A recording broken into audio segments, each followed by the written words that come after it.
அண்ணநகர் வைகையிலே கால் பதிக்கும் வேளையிலே பால் நிலவில் படுத்துக்கிட்டு பருவராக பாடணுமே.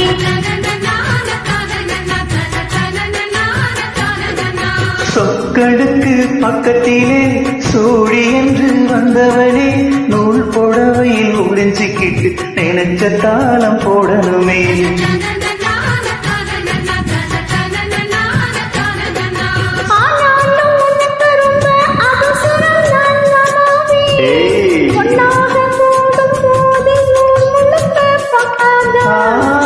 பார்த்தாலும் தவறு இல்லை பணி உறங்கும் ரோசாவே முன்னால சொத்த வச்ச மூக்குலதான் வேர்க்காதா. என்ன வாட்ட என்னுறையே கை கோத்து பின்னுறையே உன் பாட்ட பாடி பலகின் சேட்ட பண்ணுறையே.